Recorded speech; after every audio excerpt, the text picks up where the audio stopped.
વિદ્યાર્થી મિત્રો, home tuition ક્લાસીસમાં આપનું સ્વાગત છે। આજે આપણે ધોરણ 9 થી 12 સબ્જેક્ટ ઇંગ્લિશ અને ટોપિક છે ચેન્જ ધ ટેક્સ્ટ અને એની અંદર આપણે સિંગ્યુલર અને પ્લુરલ વિશે વાત કરીશું। સિંગ્યુલર એટલે એકવચન અને પ્લુરલ એટલે બહુવચન। સિંગ્યુલર એટલે એકવચન અને પ્લુરલ એટલે બહુવચન। હવે આપણને પરીક્ષાની અંદર આવો એક પેરેગ્રાફ આપેલો હશે, એક્સ્ટ્રેક્ટ કહેવાય જેને, કે એને આપણે એકવચનમાંથી બહુવચનમાં અને બહુવચનમાંથી એકવચનમાં કેવી રીતે ફેરવાય એ આપણે જોઈશું। પણ એ પહેલા આપણને કે ભાઈ એકવચનનું બહુવચન કેવી રીતે થાય, કયા શબ્દોનું બહુવચન કેવી રીતે થાય એ આપણે જાણવું જરૂરી છે। જો આ વસ્તુ આપણને આવડે તો આ પેરેગ્રાફની અંદર આપણને ઈઝી પડે, તો સરળતાથી તમે એનો જવાબ લખી શકો। તો મિત્રો આપણે જોઈએ કે ભાઈ કયા શબ્દોનું બહુવચન શું થાય। પહેલા તો આપણે સર્વનામની વાત કરીએ તો આઈ હોય તો આઈનું સર્વનામ બહુવચન શું થશે ભાઈ? બી થશે। હી, સી અને ઇટ આ ત્રણ ત્રીજો પુરુષ એકવચન છે અને એનું બહુવચન બધાનું એક જ આવે, કયું ભાઈ? દે। બરાબર? હી એટલે તે, તેણી અને તે, અને અહીંયા મતલબ થશે તેઓ। એમીજામાં જોઈએ તો એમીજમાં એમનું બહુવચન આર અને ઈજનું પણ આર, આ બંનેનું સેમ થશે, ઈજ અને એમ અને ઈજનું। એવી રીતે વોઝનું બહુવચન શું થશે ભાઈ? વેર। વોઝનું બહુવચન શું થશે? વેર। પછી હેવ હેઝમાં આપણે જોઈએ તો હેઝ એકવચન છે અને હેવ બહુવચનમાં વપરાય છે। ધીસ તો ધીસનું આપણે શું કહીએ? ધીજ થશે અને ધેટનું ધોઝ। ધીસ એટલે આ અને ધીજ એટલે આ બહુવચન કહેવાય। શું કહેવાય? બહુવચનમાં। અને ધેટ એટલે પેલું એટલે પેલા એમ। એ રીતે બોય આપ્યું છે તો બોયનું શું થશે ભાઈ? બોયઝ। હવે આની અંદર આપણે ધ્યાન શું રાખવાનું કે જે છેલ્લો શબ્દ વાય હોય અને વાયની પહેલા જો સ્વર હોય તો ફક્ત ખાલી શું લાગે ભાઈ? એસ લાગે છે। શું લાગે છે? ફક્ત એસ। એ રીતે ટોય શબ્દ આપેલો હોય તો ટોયમાં પણ જો તો શું થઈ ભાઈ? ટોયઝ, બોયઝ એવી રીતે। તો જે શબ્દ છેલ્લો શબ્દ વાય આપતો હોય, વાયની પહેલા જો સ્વર હોય તો ફક્ત એસ જ લાગે, પણ જો વાયની પહેલા વ્યંજન હોય તો વાયનો શું કરી નાખવાનો ભાઈ? આઈ કરીને। વાયનો શું કરવાનો? આઈ। દાખલા તરીકે બેબી શબ્દ છે તો બેબીમાં આપણે શું કર્યું કે વાયનો આઈ કરી અને પછી ઈએસ પ્રત્યય લાગે, કયો પ્રત્યય લાગે? ઈએસ। તો એ શું થયું ભાઈ? બહુવચન, બેબીનું બેબીઝ એવી રીતે। મેન શબ્દ છે તો મેનનું બહુવચન શું થશે ભાઈ? એમઈએન મેન। એમાં એની જગ્યાએ આપણે ખાલી એન ઈ લગાવવાનું રહેશે। એવી રીતે વુમેન આપ્યું હોય તો વુમેનમાં પણ અહીંયા એમઈએન કરવાનું। પોસ્ટમેન તો એ પણ પોસ્ટમેન માં એમ ઈ એનો શું કરી દઈશું? ઈ કરીશું। પછી અહીંયા શબ્દ આપણે છે વાઇફ। વાઇફ એટલે પત્ની। એની પત્નીઓ ના હોય બહુ, પણ શું કે ભાઈ જેની પાસે એફ કે એફડી લાગતો હોય, એફ કે એફડી આવતો હોય તો એફ કે એફડી કાઢી નાખવાનો અને વીઈએસ।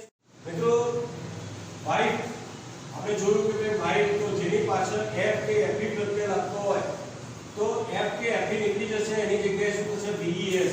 તો અહીંયા એફડી શબ્દ આપણે કાઢી નાખી, વાઇફ્સ થઈ ગયો। બેબી આપણે જોઈ ગયા કે વાય ની પહેલા વ્યંજન હોય તો વ્યંજનનો વાયનો આઈ કરી ઈએસ લગાડવાનો એટલે બેબીઝ થશે। એ રીતે ચાઇલ્ડ તો ચાઇલ્ડમાં ચિલ્ડ્રન, ચાઇલ્ડ એટલે બાળક અને ચિલ્ડ્રન એટલે બાળકો। બરાબર? એ રીતે લેડી શબ્દ છે તો લેડીમાં પણ આપણે જોયું કે ભાઈ વાયની પહેલા વ્યંજન હોય તો વ્યંજનનો આઈ કરી ઈએસ લાગે। અને શીપ, શીપની અંદર એવું છે કે ભાઈ એનું કોઈ બહુવચન થતું નથી, જે અનિયમિત શબ્દ છે એનું બહુવચન થતું નથી, એમના એમ જ રાખીશું। બરાબર? આ શીપ પણ થશે, એનું પણ શીપ ઘેટા અને આ વહાણ થશે। આનું થશે પણ આનું થશે નહીં। બરાબર? આ શું થશે ભાઈ? ઘેટા। તો આનું બહુવચન થતું નથી। એવી રીતે આગળ જોઈએ તો નાઇટ, એમાં એફી પ્રત્યય લાગેલો છે તો અહીંયા આપણે શું કરીએ છીએ ભાઈ? એફી શબ્દ નીકળી જશે, એની જગ્યાએ વીઈએસ પ્રત્યય લગાવીશું। એવી રીતે બૂટ, તો બૂટમાં ખાલી ફક્ત એફ લાગેલો છે। હવે એફ કાઢી નાખવાનો અને એની જગ્યાએ VES શબ્દ લાગશે તો એ શું કહેવાય wolves કહેવાય શું કહેવાય wolves મેંગો કે જેની પાછળ ઓ પ્રત્યય લાગે જેની પાછળ ઓ પ્રત્યય જે શબ્દની પાછળ ઓ પ્રત્યય લાગે તો ઓની પાછળ આપણે સૌ કયો પ્રત્યય લગાવીશું કે ES પ્રત્યય લગાવીશું બરાબર એ રીતે કેટલા રિલેટિવ ફોર્મ છે himself herself itself આનું બહુવચન બધાનું ભેગું શું થશે કે એક જ થશે કે themselves થશે શું થશે કે themselves એ રીતે myself છે તો myself નો શું થશે ભાઈ ourself એ રીતે બીજા સંબંધો ગ્રુપો છે ભાઈ કે my his her અને it તો my નું શું થશે ભાઈ our થશે જ્યારે his her અને it આ બધાનું સેમ થશે કે ભાઈ them એ રીતે ફૂટ શબ્દ છે તો ફૂટ નો શું થશે ભાઈ F ડબલ O T તો ફૂટ એટલે એક જ પગ અને ફીટ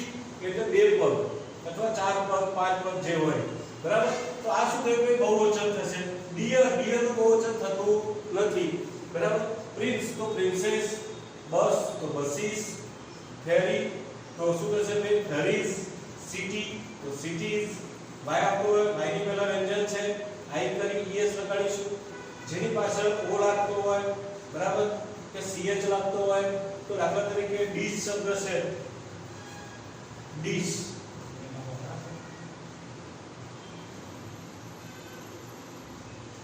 એમાં SH લાગે છે તો એનું શું થશે ભાઈ ડિસીઝ જેની પાછળ CH લાગતો હોય SH લાગતો હોય બરાબર S લાગતો હોય તો એની પાછળ ES પ્રત્યય લાગે દાખલા તરીકે ટોમેટો તો O આવે તો એનું શું થશે ભાઈ ટોમેટોઝ પછી પોટેટો તો પોટેટોઝ પછી ટોય તો આપણે આગળ જોઈ ગયા કે બાયની પહેલા સ્વર હોય તો ફક્ત S લાગે છે અને કોઈ નિયમ લાગુ ન પડતો હોય તો સામાન્ય રીતે આપણે S નો ઉપયોગ કરીએ છીએ બરાબર તો મિત્રો આપણે ચેન્જ ધ ટેક્સ્ટમાં પહેલા પેરેગ્રાફની માહિતી મેળવીશું કે ભાઈ કેવી રીતે એનો જવાબ બને તો અહીંયા આપણે બહુવચનમાં ફેરવીશું એકવચન આપેલું છે એકવચન આપ્યું છે એને આપણે સમૂહ ફેરવીશું ભાઈ બહુવચનમાં I છે I નું બહુવચન આપણે જોઈ ગયા કે ભાઈ શું થશે V તો અહીંયા આપણે લખીશું V પછી બીજું જોવાનું અહીં સાથે M છે તો M નું બહુવચન પણ આપણે જોઈશું તો શું કરવાનું ભાઈ R હવે શું ખાસ ધ્યાન રાખવાનું કે જ્યારે એકવચનમાંથી બહુવચનમાં જાઓ ત્યારે જો કોઈ પણ શબ્દ એકવચનનું નામ હોય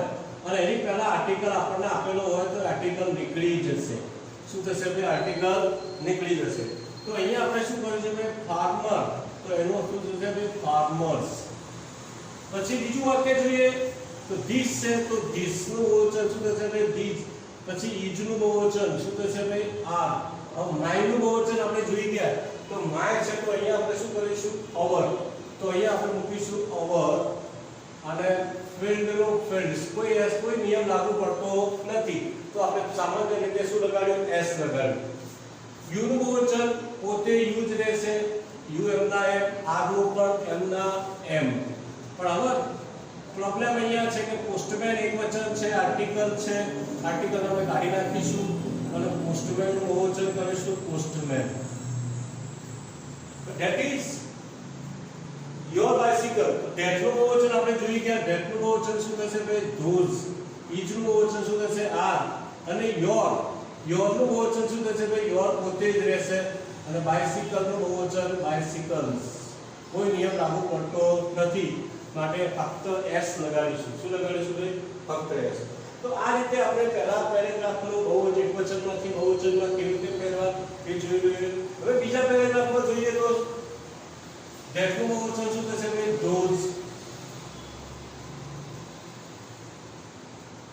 boy નું બહુવચન boys each નું બહુવચન are eating માં કોઈ ફેરફાર થાય નહીં હવે મેંગો શબ્દ નીકળી અને એ આર્ટિકલ નીકળી જશે અને મેંગો નું બહુવચન આપણે કરીશું મેંગોઝ ધીસ નું બહુવચન શું થશે ભાઈ ધીસ ગર્લ એકવચન છે તો એનું બહુવચન કરી દો ગર્લ્સ ઈચ નું બહુવચન શું થશે આર પછી પીલિંગ તો એમાં કોઈ આઈએનજી વાળું રૂપ હોય એમાં કોઈ ફેરફાર કરવાનો નહીં પીલિંગ અને અર્થ ઓફ પોટેટો છે તો અ કાઢી નાખવાનો અને પોટેટો નું બહુવચન કરવાનું પોટેટોઝ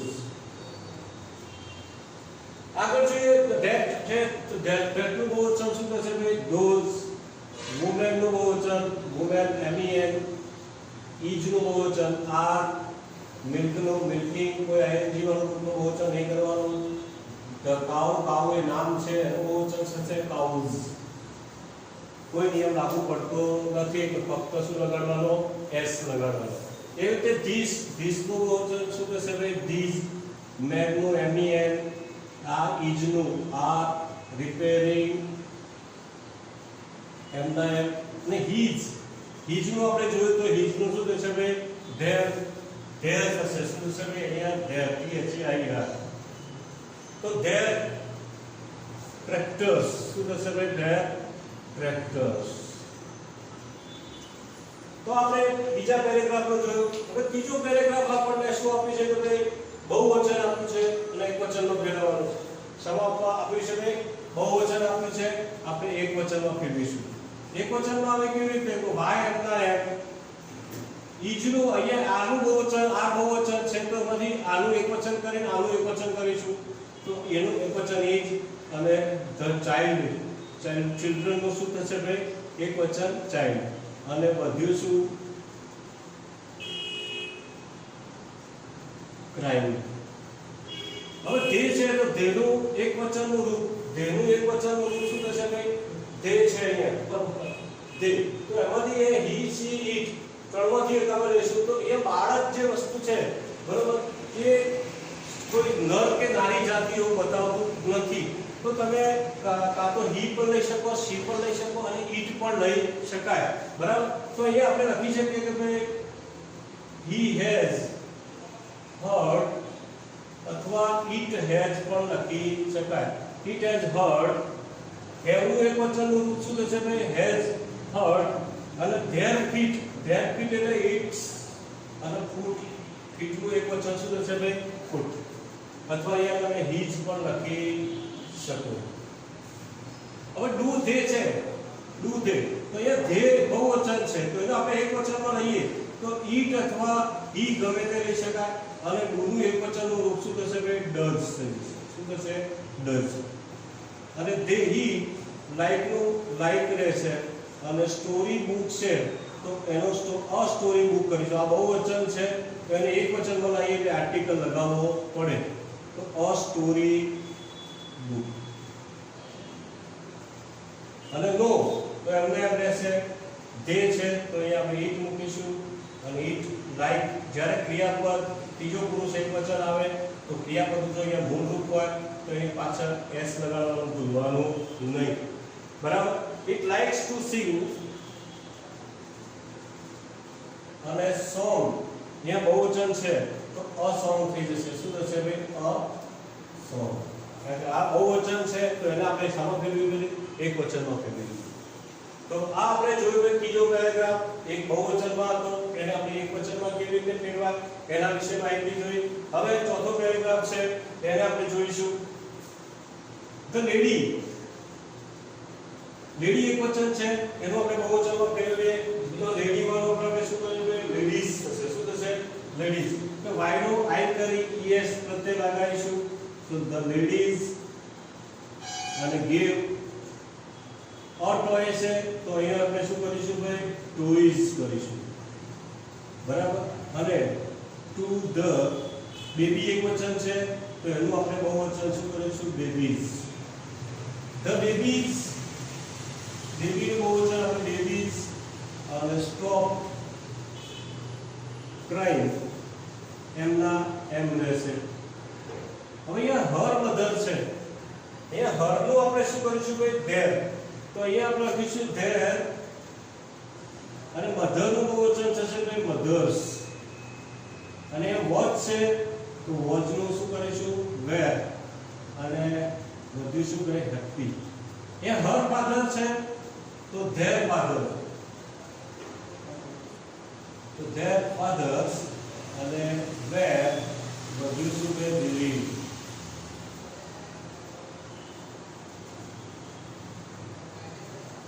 મિત્રો ખાસ ધ્યાન રાખવાનું કે જ્યારે each, her અને it જ્યારે આવે ત્યારે આપણે ખાસ ધ્યાન રાખવાનું કે their હોય એનું બહુવચન અને તો their આપેલું હોય તો એનું એકવચન he, her અને it માંથી લેવાનું. બરાબર. આમાં વિદ્યાર્થીઓ દર વખતે ભૂલો કરતા હોય છે કારણ કે આ મગજમાં હોતું જ નથી કે ભાઈ આ હીજનું હરનું આપણે ધ્યાન કરીએ એવી કોઈ ખ્યાલ આવતો નથી. ભૂલોનો સ્વભાવના કારણે વિદ્યાર્થીઓ ભૂલ કરતા હોય છે. તો આ વસ્તુ ખાસ યાદ રાખવાની કે ભાઈ આ વસ્તુમાં ભૂલ ના થવી જોઈએ. તો મિત્રો આજે આપણે ચેપ્ટર ટેક્સ્ટમાં સિંગ્યુલર અને પ્લુરલ વિશે માહિતી મેળવી. તો એનો અભ્યાસ કરજો. વિડીયો ગમે તો લાઈક કરજો અને શેર કરજો અને સબસ્ક્રાઇબ કરજો. Thank you.